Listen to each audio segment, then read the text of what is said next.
Abraham Maslow was an American psychologist who was best known for creating Maslow's hierarchy of needs, a theory of psychological health predicated on fulfilling innate human needs in priority of physiological safety and security, love and belonging, self-esteem, and culminating in self-actualization.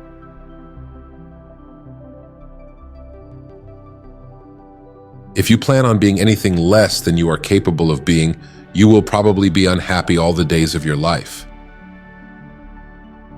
If the only tool you have is a hammer, you tend to see every problem as a nail. The only happy people I know are the ones who are working well at something they consider important. What is necessary to change a person is to change his awareness of himself. We fear to know the fearsome and unsavory aspects of ourselves, but we fear even more to know the godlike in ourselves.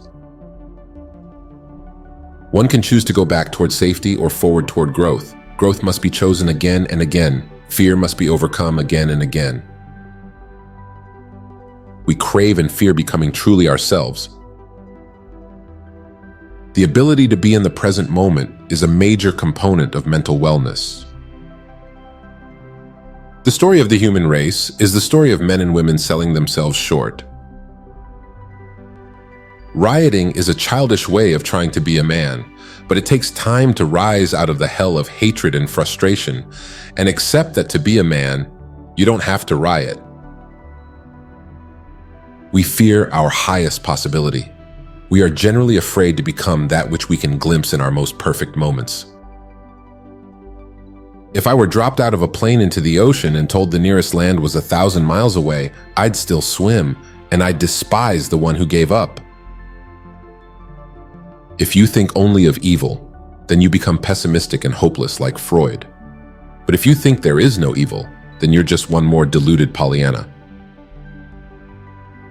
Work is that which you dislike doing but perform for the sake of external rewards. At school, this takes the form of grades. In society, it means money, status, privilege. If I were a Negro, I'd be fighting, as Martin Luther King fought, for human recognition and justice. I'd rather go down with my flag flying.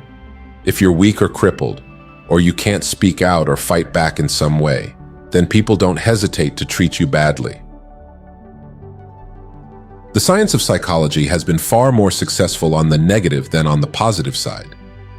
It has revealed to us much about man's shortcomings, his illnesses, his sins, but little about his potentialities, his virtues, his achievable aspirations, or his psychological health.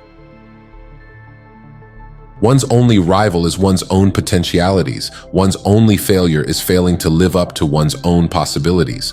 In this sense, every man can be a king and must therefore be treated like a king. All the evidence that we have indicates that it is reasonable to assume in practically every human being, and certainly in almost every newborn baby, that there is an active will toward health, an impulse towards growth, or towards the actualization. With a tree, all the growth takes place at the growing tips. Humanity is exactly the same. All the growth takes place in the growing tip, among that 1% of the population. It's made up of pioneers, the beginners. That's where the action is.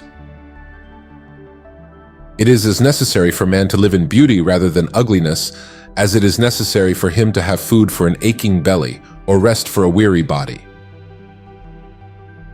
Marriage is a school itself. Also having children, becoming a father changed my whole life. It taught me as if by revelation.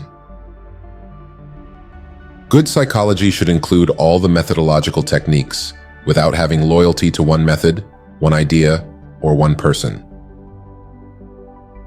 The great lesson is that the sacred is in the ordinary, that is to be found in one's daily life. When people appear to be something other than good and decent, it is only because they are reacting to stress, pain, or the deprivation of basic human needs such as security, love, and self-esteem. Don't worry when you are not recognized, but strive to be worthy of recognition.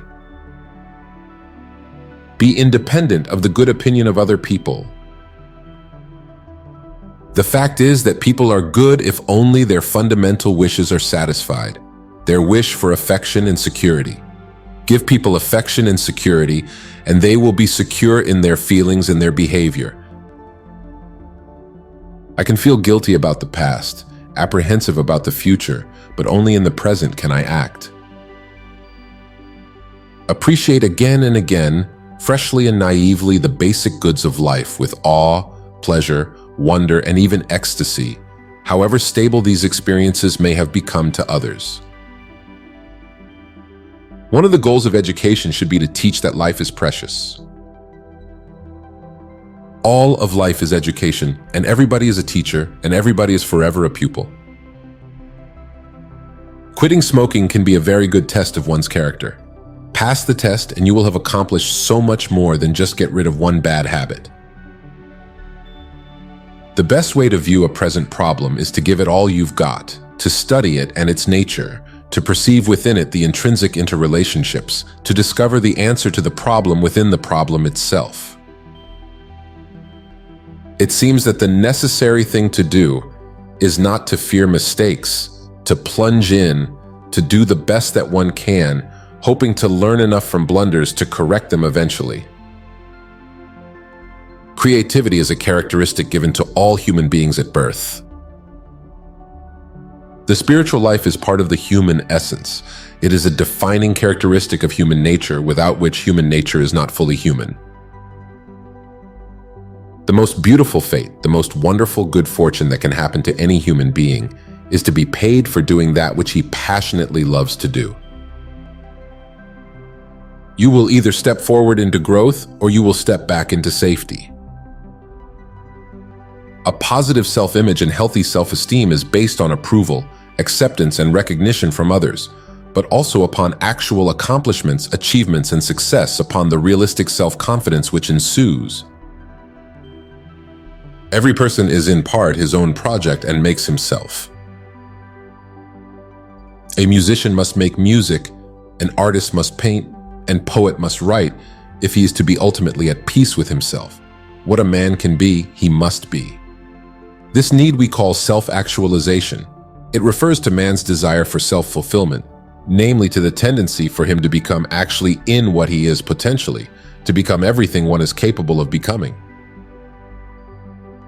One's only failure is failing to live up to one's own possibilities. We are not in a position in which we have nothing to work with. We already have capacities, talents, direction, missions, callings. Fear of knowing is very deeply a fear of doing. There are no perfect human beings. Persons can be found who are good, very good indeed, in fact great. There do in fact exist creators, seers, sages, saints, shakers, and movers, even if they are uncommon and do not come by the dozen. And yet these very same people can at times be boring, irritating, petulant, selfish, angry, or depressed. To avoid disillusionment with human nature, we must first give up our illusions about it. If the essential core of the person is denied or suppressed, he gets sick sometimes in obvious ways, sometimes in subtle ways, sometimes immediately, sometimes later. Secrecy, censorship, dishonesty, and blocking of communication threaten all the basic needs. It isn't normal to know what we want. It is a rare and difficult psychological achievement. Man has his future within him, dynamically alive at this present moment. We do what we are, and we are what we do. One cannot choose wisely for a life unless he dares to listen to himself, his own self, at each moment of his life. We must understand love. We must be able to teach it, to create it, to predict it, or else the world is lost to hostility and to suspicion. You must want to be first class, meaning the best, the very best you are capable of becoming.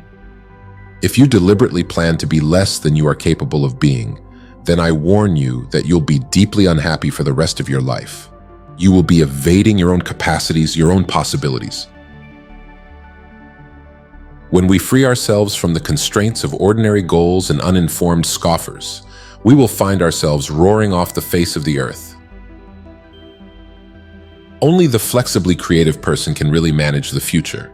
Only the one who can face novelty with confidence and without fear.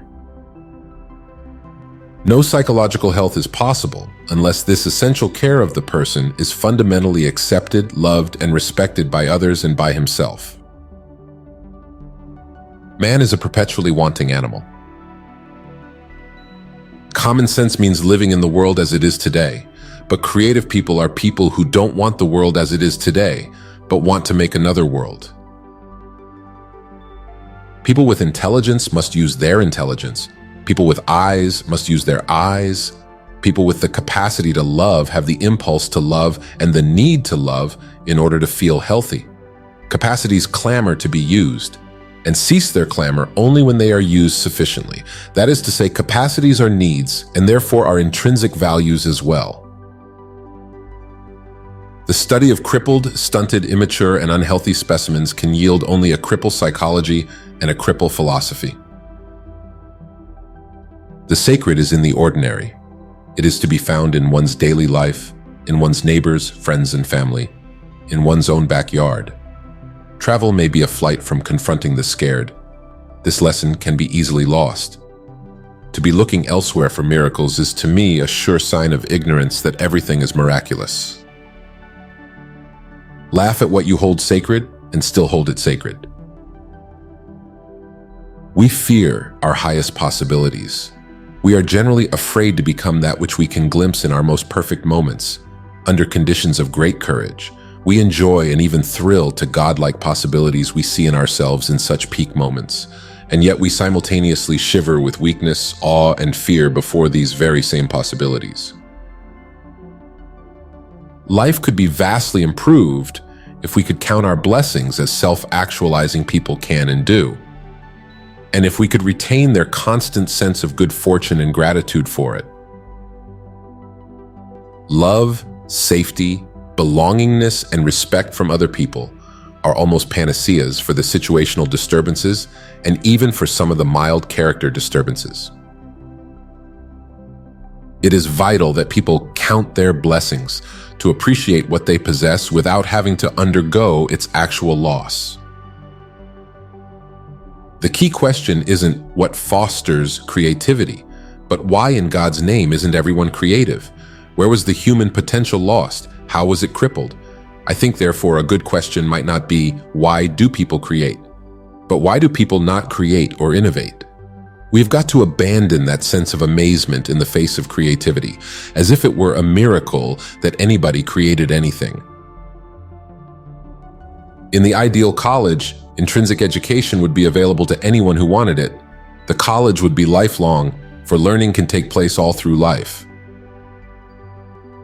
In order for us to become truly happy, that which we can become, we must become.